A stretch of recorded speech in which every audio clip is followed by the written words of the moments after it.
Rey es uno de los mitos más representativos de la tragedia griega. Es uno de los relatos que más ha sobrevivido en la cultura contemporánea y sobre el cual se ha depositado un especial interés, ya sea para relacionarlo con la filosofía o con el psicoanálisis.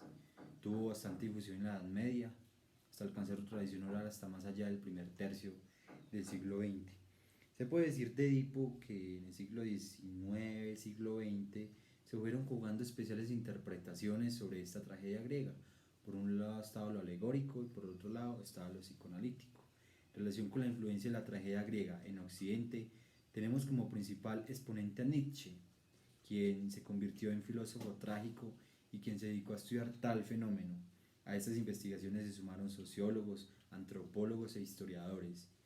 En síntesis, se puede rescatar de Nietzsche la idea de que el desarrollo del arte griego está ligado a la duplicidad entre lo apolíneo y lo dionisiaco. Es algo similar a la dualidad del ser, de los sexos y de la moral. Por un lado, lo apolíneo es representado en el orden, la mesura, la belleza racionalizada. En cambio, por lo contrario, lo dionisiaco es el lado opuesto, el desorden, el caos, el mundo irracional. Lo trágico en este orden es la constante tensión entre dos polos opuestos, mito, razón, vida, muerte, luz y oscuridad, como para hacer un panorama de la tensión entre el sentimiento trágico. El hombre occidental es trágico por naturaleza. Su experiencia de vida y muerte conlleva la angustia. La experiencia como tal es una experiencia de angustia, lo cual se convierte en material literario y de drama humano. En ese sentido, lo trágico es una forma personal de los poetas o escritores para entender el mundo en el cual es partícipe. De aquí la influencia de la tragedia griega, que pone de manifiesto el sufrimiento que nace de la dualidad entre vida y muerte. Con esto podríamos traer a colación la corriente filosófica del existencialismo, que defendía el absurdo de la vida humana. Pero acá hay que esclarecer que esta corriente no es demostración de conciencia trágica, ya que este tipo de pensamiento a través de la tragedia griega defiende el sentido del mundo, aunque sea de dolor y de sufrimiento. La tragedia griega da cuenta del hombre mimético por naturaleza, que representa el mundo que lo rodea, es decir, es la representación de los conflictos sociales que atañan al hombre. La tragedia griega se convierte en un instrumento de enseñanza y exteriorización de ideas y emociones. En cuanto a lo psicológico, Freud establece relación con el mito popular de Edipo Rey, lo que da una relación directa en el pensamiento de Occidente. Siendo conocedores de su historia, el psicólogo dice que es común encontrar Edipos en todo el mundo, pues sus comportamientos son representaciones simbólicas de conflictos netamente humanos, historias de varones que han asesinado a sus propios padres para después procrear con sus propias madres. Con esto nace un complejo psicológico, el cual es bautizado con el nombre de la misma tragedia, complejo de Edipo. De esta manera, el pensamiento de Occidente, podría decir, está permeado por la realidad humana, por el conflicto de la existencia misma, por la dualidad descrita por Nietzsche. El hombre, en su naturaleza, es trágico, por lo tanto siente la necesidad de hacer de sus sentimientos arte.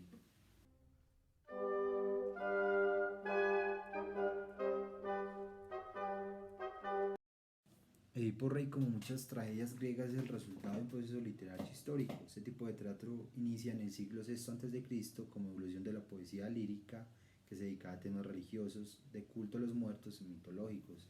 En un orden cronológico y evolutivo tenemos que para el 560 a.C. Susarión parceló los monólogos, conformando de este modo el diálogo escénico. En las festividades dionisíacas, Tespis se convierte en el primer empresario, y así lo afirma el poeta latino Horacio, quien se refiere al autor como el que introduce el primer recitador y el que introduce el diálogo en el arte teatral. Este recitador conversaba con el coro, además Tespis crea el conflicto y la oposición para así producir lo que hoy llamamos drama en la obra. Es encarnar varios papeles en un mismo actor. Los concursos organizados permitían el florecimiento de la dramaturgia, y así en el siglo V es donde aparecen importantes dramaturgos, entre ellos Sófocles. Los coristas y actores llevaban máscaras para indicar el carácter del personaje. Las mujeres estaban vetadas en el arte teatral, lo que hoy en día es totalmente obsoleto. Tanto hombres como mujeres pueden participar de las obras teatrales. Los actores se contraponían al coro, eran tres: protagonista, deuteragonista y tritagonista. La introducción de estos actores fue un proceso muy lento. Tespis introduce el primero, Esquilo el segundo y Sófocles el tercero. Se puede afirmar que dentro del desarrollo literario, los aportes de estos tres dramaturgos son fundamentales y claves para el desarrollo literario que nos da la tragedia griega. Un aporte fundamental para recordar es la creación del drama literario, que es el que le da la atención a la obra y permite la transposición de realidades expuestas en la dualidad filosófica y psicológica descrita, como lo dijimos anteriormente, en académicos como Freud o Nietzsche. Esto es clave no solo en el teatro, sino también en otros géneros como el cuento y la novela. Otro punto que será fundamental es la fragmentación del texto para crear diálogos y la introducción de nuevos personajes en el orden antes descrito, con contribuyentes antes expuestos como Tespis, Esquilos y Sófocles.